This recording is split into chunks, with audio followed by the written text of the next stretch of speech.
ونفتح اللمبة. هالمرة مو علشان قصة، هالمرة باخذ رأيك بشيء. هل الصداقة في الدوام نعمة ولا نقمة؟ اكتب لي بالتعليقات وأنا راح أقول لك الحين. في ناس تقول لا تصاحب أحد بالدوام، وفي ناس تقول الصداقة بالدوام تخفف التوتر وتخليك تتحمس للشغل أكثر.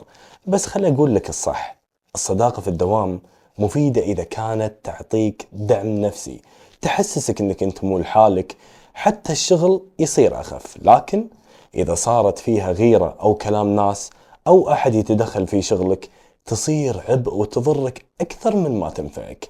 يعني لازم تفرق، هل صديقك يدفعك للأفضل ولا يسبب لك مشاكل مع الزملاء والمدير؟